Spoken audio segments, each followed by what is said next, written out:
Welcome to my live. My name is Mitsuzi. I am a doula in Houston and I am also a labor and delivery nurse. And today I want to give you three tricks, three hacks that you can use to make your hospital space feel a little bit more comfortable, a little bit more warm, and just to make the flow of labor a little bit easier, right? So, when most people think about the hospital, they think about bright lights, they think about beeping machines, people going in and out of their room. Like everything is clinical and you have no control over anything, right? So while hospitals are medical environments, your experience in this space can feel completely different if you just shift a few things. And that's what we'll be going over. So if you're on this live, welcome in. If you have comments, if you want to add to the conversation, please go ahead. And if you're watching the replay, please go ahead, drop anything that stands out to you in the comments, any questions that you may have, you could drop them in the comments. Again, my name is Mitsuzi. I am a doula and I'm a labor and delivery nurse in Houston. I own a doula collective in Houston, and with the collective, there are three doulas that I work with, and there's also a lactation consultant. Everybody is wonderful and great, and everyone operates differently and has strengths in different places, right? So one doula is really good at home births, one really loves the birthing center, and one really loves to show up for hospital births. So that's how we function, that's how we assign clients. And then the lactation consultant, she covers everybody with breastfeeding education, whether you're bottle feeding, breastfeeding, or pumping. She's there to support your journey. And I am the educator. So I help you to build out your birth plan. I help you to build out your postpartum plan, whether that's for the hospital, birth center, or at home, right?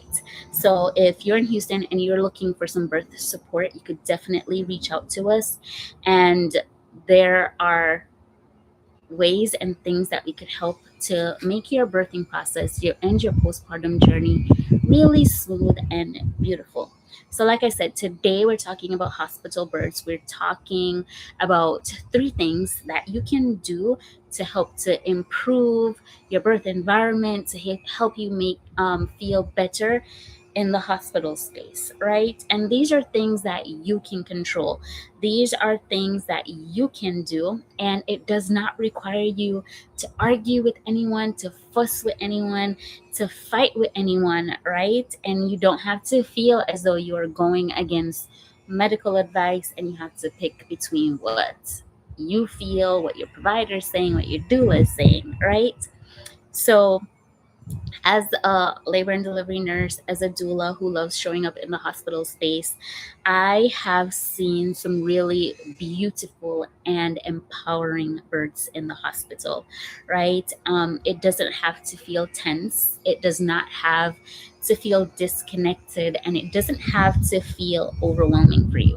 So if you gave birth in the hospital, I want you to tell me, how did it feel for you? Did it feel very medical? Were you able to relax into your space? What are some things that you did to help?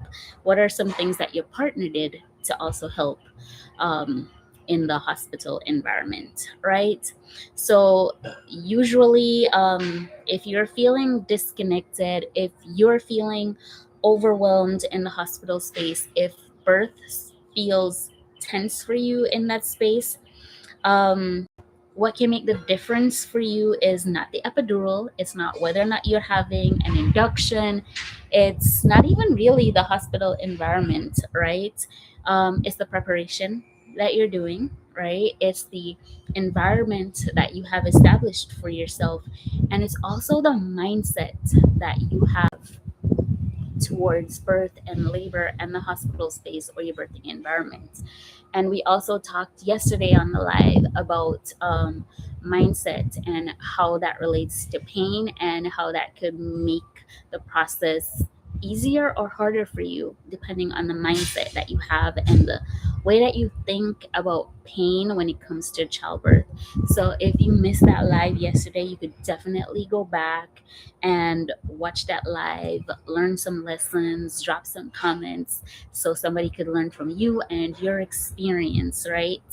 And if you have questions, I will be happy to answer those questions in the comments. Like, let's talk, let's get to know each other, right? So the first trick, the first hack that I want to tell you is that you can control the environment. Okay, you can control the environment. You can control your hospital environment. So the hospital is clinical by design, right? But the room does not have to feel that way. So yes, the hospital is made for interventions. It's made to help people. It's very clinical in nature, right? The questions that you're asked, the way that people connect with you, is through a clinical relationship, right? So simple things that you can do to shift that is you could dim the lights, right? You could bring a small speaker into the space and play some relaxing music. You could play some affirmations that could help to guide you. It doesn't even have to be music with words, it could be acoustic music. Like a lot of my clients, they love to listen to like the waves or the piano, the violin, some lo-fi music, and that's really calming to a lot of people and it helps to ground them. Another thing that you can do is you could add a diffuser to the space, right? And aromatherapy is very beneficial for grounding you, for helping you to be calm, for helping you to be relaxed. It's also helpful sometimes to bring on some contractions because there are different types of aromatherapy for different things. But now we're just talking about setting a nice calm environment, and aromatherapy like lavender is really good. Lavender really good for calming and for grounding, right? Another thing that you could do is you could bring things in from home. So if you have a nice blanket that you like, you could bring that in for your comfort. If you have a nice cozy pillow, you could bring that. The hospital does not provide great pillows, right? And the blankets, they don't feel nice and soft on your skin. So you could bring things home to help to make your environment feel better. You could bring pictures. You could hang affirmation cards on the wall, right? You could bring LED candles to change from that bright fluorescent light that's in the hospital room to a nice, calm, dim lit room. All right. So lighting alone, that changes everything, especially like for me personally. Like when I'm taking a shower, I like to put on my LED candles if I'm not lighting a candle, and just make the environment calm and peaceful to be in. So you could definitely set up your hospital room, and if you are busy, your partner can do this, right? Dads don't really know what to do in the birth space, and this is a job that you can give them. Hey, you are responsible for setting up my space. So um, that's hack number one, right? And birth doesn't have to feel medical. Change up the environment, right? Let it work for you. The second trick that or hack that I want to give you is that you should move and flow in your hospital room, right? You are not sick, all right? Not because you're in the hospital space, it doesn't mean that you are sick. Yes, you go in and you put on a gown, you're assigned a bed, a room like everybody else, and you could really feel like a patient because they're taking your blood, they're putting it in your IV, they're asking you medical questions about your history, and yeah, it could feel very clinical. But once all that is set up, like your initial admission is done, you could definitely move around in the hospital space. And you do not need wireless monitoring for this to be possible if that's not available where you live, right? Or if the Bluetooth connection and the Wi Fi isn't working and you can't get your wireless monitor to work. It's not a deal breaker. You could still move and flow as far as the cords will allow you to, right?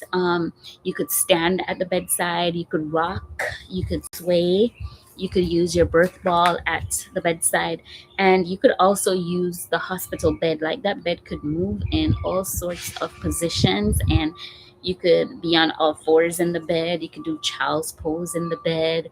You could be upright in the bed. You could turn it into a chair. You could use the stirrups as a peanut ball if one isn't available. But even if you do feel like laying, you could still use your peanut ball to help you to move and flow and let gravity help you through the process. Um, what else? You could lean over the bed. You could use a shower. Just make sure that you're moving and changing positions to help you, one, to deal with the pain and the sensations that's happening in your body, and two, to help your baby to navigate, right? The bed is not your boss. It's not your boss. It doesn't own you. You are not tied to it, right? Um, so move and flow in your space. So remember, the first hack is to set up the environment, make it work for you, right? Let your oxytocin flow because you feel safe in your environment. And the second hack was to move around in the space, make sure that you are flowing and moving to help with pain management and to help your baby to descend, right? So if you are on the live, thanks for tuning in. Make sure that you hit the like button, right? So people could know that we are here. Um, and I'm a doula and I'm answering questions. I'm giving you 3 hacks on how you could shift your hospital birth to a more positive experience, right? So, the third hack that I want to give you guys is knowing that you should use your voice early, right? Don't wait until it becomes a fuss, a fight, a tug of war. Use your voice early, set the scene, right? And this changes everything.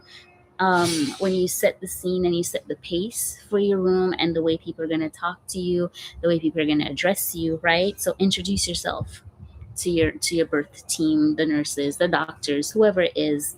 Make sure that you are sharing your preferences early, right? Tell the nurse how you cope with stress. Tell the nurse how you digest information, your preference on communication, right? The way that you learn best. Make sure that your team knows this about you so that they could best deliver information to you, so that they could help you to flow, so that they could help you to make informed decisions, right? So yeah, just tell your nurse. Important to tell your nurse how you cope with stress. Sorry, right? That's important. So you can say things like, I'd like to avoid an epidural if possible. I'd like to move around if possible. And I'd like some low lights, right? So you're already incorporating hack one and hack two in the third hack. So communication, speaking up from early, and just setting the tone of the room is very important, and letting your team understand you and your personality, and not just you but also your partner, because you guys will be making decisions together, right? So if you were in the hospital space and you felt like you were losing your voice, you could tell us in the comments, how did you gain your voice back? Tell us if it was difficult for you to communicate to the team. Tell us if you were heard and you felt great and you felt like you had a great relationship with your providers.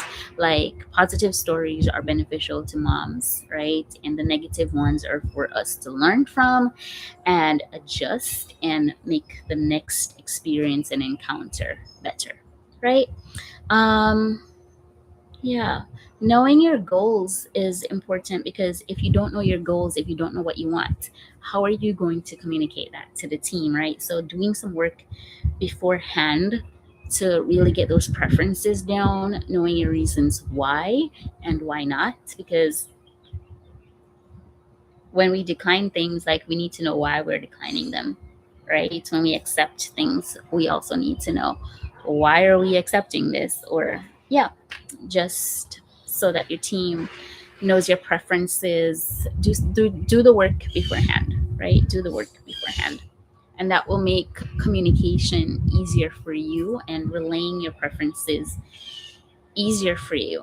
Don't just rely on building out a birth plan one time, not looking at it, not really doing a deep dive into your birth plan. That won't necessarily help you. All right. Um, if you stay quiet, nobody will know that you have an issue. Um, Nobody will know what you want. So speak up, use your voice, right? Nurses, doctors, they're not mind readers, right? You need to talk to them so that they know and they could adjust and they could help you, right? Using your voice helps to build collaboration with the team and not conflict, okay? So remember, 3 hacks: set up your environment, right? So it's nice and calm, and it will help to bring in your oxytocin, let it flow, let it rise in your body, right? When you're safe, when you're comfortable, birth will be easier, shorter, and just better overall, right? Setting up your environment for success. And the second one is moving and flowing in your birth space. Do not stay stagnant. You are not tied to that bed, okay? And establish your voice, set the standard for communication from the moment you enter the hospital space. All right. So if you notice, all these hacks that I've given you, none of these require you to argue, right? It doesn't require you to refuse anything or everything, right? Nor is it a 10-page birth plan, right? It's real simple things, it's small shifts that you can do, but these small shifts is how you stay in control of your birthing experience, is how you feel safe within your body, right? And when you feel safe, you labor better, right? Remember that. When you feel safe, you labor better. That's what I want you to take away from this.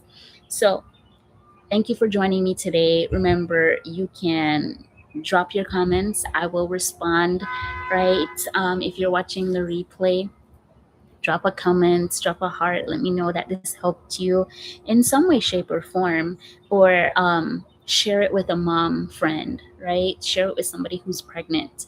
Share it with somebody who's going to give birth in the hospital so that they could benefit from this, right? So, if you're planning a hospital birth, I want you to know this. Hospital birth does not automatically mean disconnected, over medicalized, or traumatic. You can create warmth inside a clinical space. You can move, you can speak, you can participate.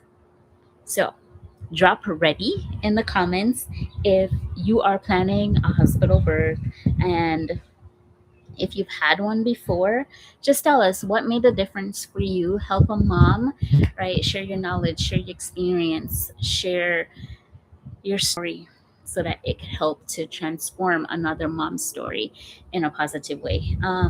Thank you for joining my live. This was fun. Yeah, see you next time.